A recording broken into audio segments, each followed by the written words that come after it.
Meus amados irmãos, eu chego mais uma vez a vocês neste domingo para poder compartilhar mais uma porção da palavra de Deus.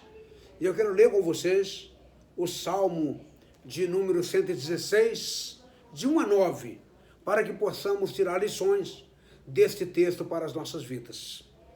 Salmo 116, de 1 a 9 diz assim: Amo o Senhor, porque Ele ouve a minha voz e as minhas súplicas, porque inclinou para mim os seus ouvidos. Invocá-lo-ei enquanto viver. Laços de morte me cercaram, a angústia do inferno se apoderaram de mim, caí em tribulação e tristeza. Então invoquei o nome do Senhor. Ó Senhor, livra minha alma, compassivo e justo é o Senhor. O nosso Deus é misericordioso. O Senhor vela pelos simples. Achava-me prostrado e Ele me salvou. Volta minha alma ao teu sossego, pois o Senhor tem sido generoso para comigo, pois livraste da morte a minha alma, das lágrimas os meus olhos, da queda aos meus pés.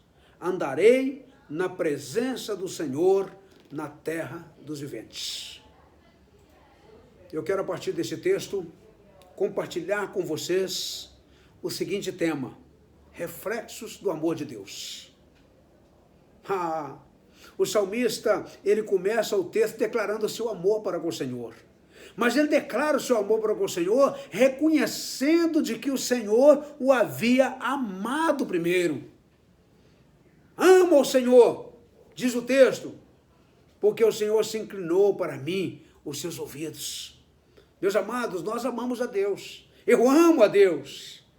Eu entendo que eu não consigo viver sem estar na presença de Deus.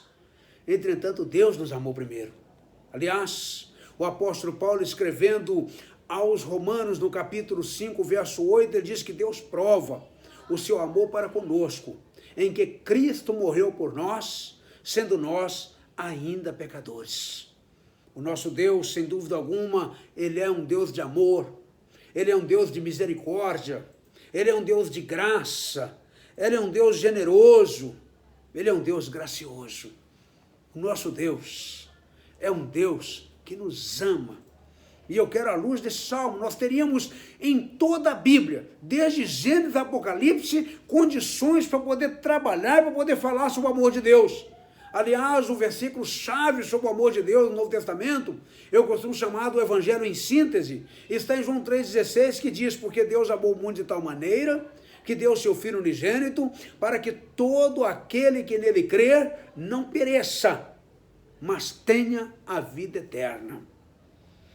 Muitas vezes as pessoas têm dificuldade em se aproximar de Deus, pensando em uma divindade irada e prestes a lançar o seu furor sobre o primeiro que se aproximar. O ser humano às vezes pensa assim. O ser humano tem uma ideia equivocada acerca do nosso Deus. Comportamos-nos como meninos levados, que sabe que fez alguma coisa errada e fica com medo de Deus. Nós precisamos ter medo de Deus. Nós precisamos temer a Deus. Temer no sentido de reverenciar, no sentido de reconhecer como nosso Senhor, no sentido de reconhecê-lo como soberano sobre todas as coisas, sobre a nossa vida. Mas ter medo de Deus não há necessidade. Sabe por quê? Porque as pessoas que pensam assim não sabem que, apesar de justo e incapaz de aceitar o pecado, Deus é amoroso para com as suas criaturas. Deus odeia o pecado, é verdade, as atitudes pecaminosas, mas Ele ama a mim e a você. Ele ama a cada um de nós. Ele verdadeiramente é amor. Aqueles que olham para textos como o Salmo que temos diante de nós, perceberão claramente a disposição amorosa do nosso Senhor. O salmista começa falando sobre os cordéis da morte, sobre as angústias do inferno, sobre as situações adversas que ele passou, sobre a luta, na verdade, que ele enfrentou. Mas depois ele mostra, como eu disse aqui, o amor de Deus refletido verdadeiramente na sua vida. Uma primeira verdade, um primeiro reflexo do amor de Deus que eu tiro desse salmo é está no verso 6, que diz que o Senhor nos levanta quando estamos prostrados. Ele nos levanta quando estamos prostrados. O versículo número 6 diz assim: o Senhor vela pelos simples, achar-me prostrado e ele me salvou. Achar-me prostrado. O ser humano, via de regra, está numa situação prostrada. Está abatido. Está sem forças. Mas o Senhor, na verdade, levanta quando está prostrado. E Ele quer levantar você se você estiver prostrado. Ele quer levantar você da sua prostração. Ele quer levantar você da sua angústia. Ele quer levantar você da sua turbulência. Ele quer levantar você. O homem moderno, meus queridos, nós podemos dizer que é um ser prostrado pelo pecado. Por causa do pecado. Prostrado pelos problemas, prostrado pelas doenças. Prostrado pelo pessimismo. Não consegue viver uma vida altruísta. A nossa sociedade tornou-se uma sociedade prostrada, mas o nosso Deus nos levanta. Esta é a notícia boa, este é um dos reflexos do amor de Deus. Ele nos levanta. Isso significa que Ele nos livra da culpa que pesava sobre nós. A culpa que pesava sobre o ser humano por causa do pecado, em Cristo Jesus nós podemos ser livres. Quando nós voltamos para Cristo, voltamos para Deus em Cristo, nós podemos ser livres desta culpa. Isso significa que Ele carrega as nossas enfermidades. Carrega as nossas enfermidades espirituais. O profeta Isaías, no Isaías 53, 720 anos antes de Cristo, ele menciona que Ele tomou sobre si as nossas dores. Tomou sobre si as nossas enfermidades. O castigo que nos traz a paz estava sobre Ele, Jesus. E pelas suas pisaduras, pelas suas chagas, nós fomos verdadeiramente sarados. Isso significa que Ele põe em ordem a nossa vida bagunçada. Isso significa que Ele restaura o amor próprio, a dignidade pessoal, bem como o amor pelas outras pessoas. Ele restaura isso na vida do ser humano. Isso significa que Ele liberta do jugo de Satanás. Liberta. O inimigo veio para poder acabar com o ser humano. Aliás, ele começou fazendo isso, levando o ser humano a deliberadamente pecar contra o Senhor lá no Éden. Mas o Senhor veio, na verdade, para nos libertar do jugo de Satanás, ou da prisão de Satanás. É por isso que Jesus disse: vinde a mim todos que estáis cansados e oprimidos e sobrecarregados, e eu vos darei alívio. Isso significa que Ele dá sentido e propósito verdadeiramente para a sua vida. Ainda hoje, Ele está fazendo isso e pode fazê-lo por você. Basta você crer. Então, um dos reflexos do amor de Deus que eu tiro desse salmo aqui é que Ele nos levanta quando nós estamos prostrados. Um outro reflexo do amor de Deus que tira nesse salmo aqui é que Ele nos tira da morte. Opa! Ele nos tira da morte! O versículo 8, o salmista diz assim: pois livraste da morte a minha alma. Primeira parte, livraste da morte a minha alma.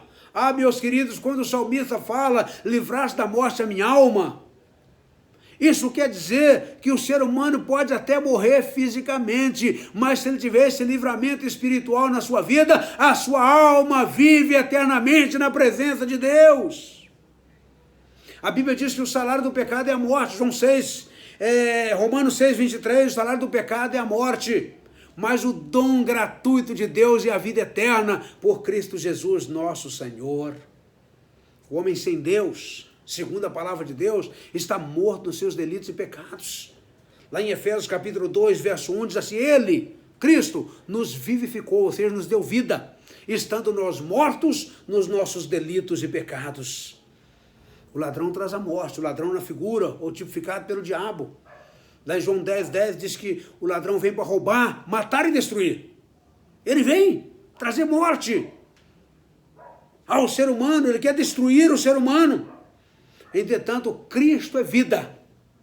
Nele temos vida plena, com sentido e vida eterna, porque o mesmo texto que diz que o ladrão veio para roubar, matar e destruir, ele completa dizendo: mas Jesus veio para que tenhamos vida e vida em abundância. Vida abundante Só Cristo pode verdadeiramente nos proporcionar. Aliás, segundo a Bíblia, só Ele pode nos livrar da morte. Lá em 1 João, capítulo 5, versículo de número 12, nós lemos lá o seguinte: aquele que tem um filho, tem a vida. Aquele que não tem um filho, não tem a vida. Se você tem Jesus, você tem verdadeiramente a vida, a certeza absoluta de vida eterna. Então, meus queridos, um outro reflexo do amor de Deus é que Ele nos tira da morte, mediante a fé em Cristo Jesus, como nosso Senhor e nosso Salvador pessoal. Um outro reflexo desse texto que eu tiro sobre o amor de Deus é que Ele nos assiste nas lágrimas. O mesmo versículo 8, parte B, diz assim: a parte primeira, livraste a minha alma da morte, das lágrimas dos meus olhos. Livraste dos meus olhos as lágrimas. Lágrimas traduzem, meus queridos, tanto alegria, contentamento, gozo, vitória, regozijo, como também dor, saudade, tristeza, angústia e sofrimento. Mas o Senhor nos assiste nesse momento. O Senhor nos livra nesse momento. Uma pessoa verte lágrimas quando as dores pelas quais passa excedem a sua capacidade de autodomínio. Emoções afloradas. Deus tem interesse em nosso bem-estar e conforto emocional. Ele não é um Deus impassível e distante, apontando para regras e sistemas rígidos.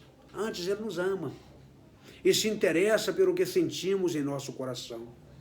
O texto aqui fala de Deus nos livrando nessas horas amargas e difíceis. Salmo de número 30, versículo de número 5, nós lemos lá o seguinte: porque não passa de um só momento a sua ira, o seu favor dura a vida inteira. Favor do Senhor.